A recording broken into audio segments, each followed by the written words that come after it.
Bonjour à tous, c'est Nico pour un nouvel épisode de la chambre de Nico. Aujourd'hui, on va s'occuper d'un lecteur Sony DVCAM DSR11 qui fait mini DV et DVCAM. Je l'ai acheté dans un lot où il y avait également un moniteur PVM JVC haute résolution. Malheureusement, celui-ci avait un problème d'affichage.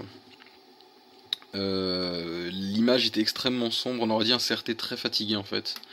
Je ne sais pas si c'est ça ou voilà, donc j'ai décidé de le démonter pour regarder les condensateurs, tout ça, et maintenant il ne démarre plus, et je ne sais pas où est le problème. Il se situe dans l'alimentation,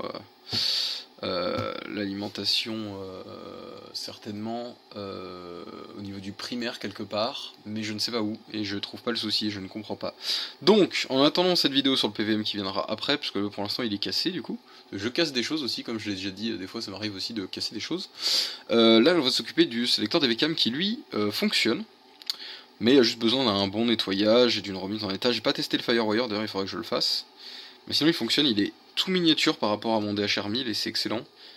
Et il enregistre au format DVCAM, mais pas seulement format DV comme le DHR1000, sinon il faudra un DSR 200 pour l'équivalent. Donc j'ai la petite télécommande qui va avec. Alors oui, donc le PVM plus ça, 40€ le tout.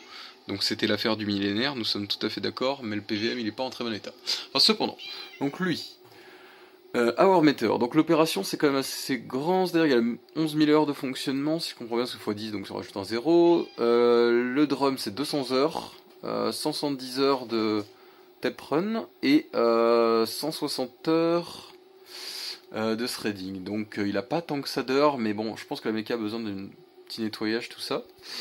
Il a des petites fonctionnalités sympas, il a un générateur de barres intégré. Alors il y a ces petits menus comme sur les caméras Sony, c'est assez drôle, qu'on peut voir. Donc recording mode, voilà, c'est ça dont je vous parlais, on peut enregistrer soit en DVSP ou soit en DVCAM. Globalement c'est les mêmes formats, le DVCAM évite le drop en enregistrant de manière un peu plus vite, notamment en fait ça enregistre de manière plus rapide. Mais c'est à peu près la seule différence entre le DV et le DVCAM au final. Ça n'a rien à voir avec le DVC Pro chez Panasonic qui était vraiment totalement différent lui pour le coup. On peut bloquer jusqu'à 5 minutes, mais bon ça endommage les têtes de lecture pour le steel frame. Alors ça DVEE out, à mon avis ça permet d'afficher quand même le menu sur le FireWire, mais je suis pas sûr que c'est super utile. Ensuite audio, alors on 48, 32K, d'accord. Jog mode, ça c'est à dire dans l'audio on peut avoir l'audio quand on est en mode jog, donc là, ça c'est plutôt cool. Remain, data code, donc ça voilà le color bar, le timestamp. Ah, voilà, donc ça a l'air de fonctionner, là je vais faire un play pour vous montrer que il fonctionne. J'ai un color bar d'enregistrer, non j'ai pas de son. J'ai juste pas de son. En tout cas j'ai un signal de barre couleur actif, donc je peux enlever le display. Voilà. Bon là après j'ai un dessin animé qui va démarrer. Mais ça c'est encore autre chose. Donc là je peux mettre pause par exemple et faire du frame by frame. Voilà, donc ça c'est excellent. Une de mes séries préférées. Et on va laisser un tout petit peu. Voilà. Col Buco. Donc voilà. Donc la machine fonctionne. On va l'éjecter, vous voyez, elle est un peu sale, on va la nettoyer puis on va l'ouvrir pour aussi enlever la poussière parce qu'il y a l'air d'avoir pas mal de poussière.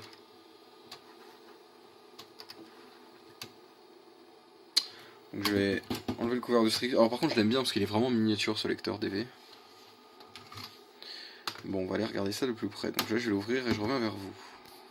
Je m'attendais à quelque chose d'un tout petit peu plus accessible tout de même. En tout cas voilà, je pense que je suis le premier à l'ouvrir. Ici vous voyez le petit ventilateur qui fait quand même un peu de bruit mais ça va encore. Mais bon ça viendra, comme chaque petit ventilo dans le temps. Alors là je vois déjà quelques condensateurs monter en surface et là c'est le moins en plus et le moins il est propre, il a pas coulé donc je m'inquiète pas trop sur cette petite machine. Alors la méca va être accessible je pense en notant cette carte donc on va faire ça de suite. Ah, j'ai retiré la carte. Là j'accède à la méca qui n'est pas la même que dans le DHR1000. Plus compacte, un peu différente. En tout cas voilà c'est là. Je vais graisser tout ce que je peux comme ça sans la démonter plus parce que j'ai pas trop envie de la démonter trop non plus. Le problème c'est que ce qui serait intéressant de graisser derrière là-bas. Et bon, on va regresser déjà toute la tringlerie complète, tout ça. Donc bon. Ah, voilà, donc là j'ai accès à la... Et je vais nettoyer aussi le ventilateur, j'en profiter. Mais bon, je vais faire un petit graissage et puis voilà. J'ai regraissé la méca, nettoyé le passage de bande. Un minimum, j'ai pas touché aux têtes évidemment vu que c'est du DV. J'ai une cassette de nettoyage pour ça, mais pour l'instant l'image est parfaite donc j'ai même pas besoin de les nettoyer. Donc il y a un peu de corrosion, parce que bon, j'étais chercher ça dans le nord de la Bretagne, donc forcément c'est complètement corrodé. Ça ne m'étonne pas. Alors cependant le ventilo... Voilà, là en fait on a vu qu'il y a un mouvement comme ça, donc lui il va très bien, il fait pas de bruit. Le bruit en fait c'est dû à ce qu'il est contre une plaque en métal et du coup on l'entend beaucoup plus quoi. Ce qui est un peu dommage. Voilà. Mais du coup sinon je vais pas faire grand chose de plus. Je vais le remonter puis je vais le nettoyer. Hein, on va nettoyer ça parce que là il est pas très propre et puis voilà. Mais la télécommande aussi on va en profiter. Bon, eh bien la machine fonctionne toujours aussi bien. Du coup, ce que je vais pouvoir faire, c'est mettre un coup sur la façade, tout ça, et la télécommande. Puis ça va être bon. Est-ce qu'il éjecte mieux?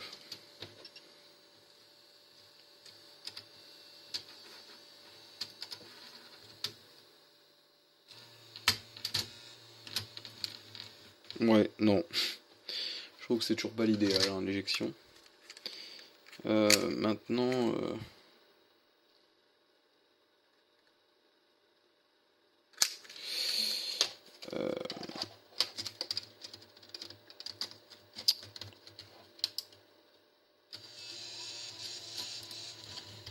Maintenant voilà, il est pas tout neuf non plus, pourtant il a pas tant que ça dehors lui. L'éjection est toujours pas dingue dingue. Bon après j'ai graissé toute la méca comme je pouvais. Hein. Je vais pas le démonter entièrement, mais je pense que ça va me suffire pour faire de... économiser le DHR 1000, qui lui d'ailleurs a un nouveau souci, il faudra que je m'en occupe prochainement du DHR 1000, là j'ai beaucoup trop de choses à faire. Donc...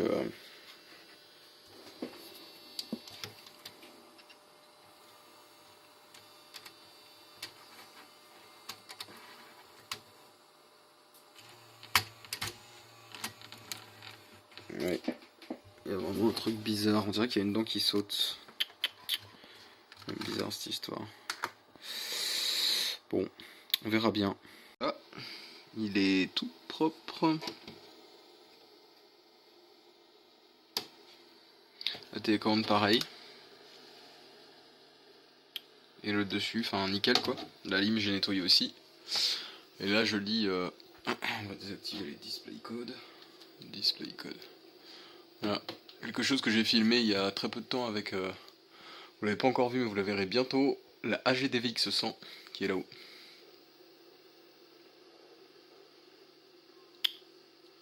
Donc voilà.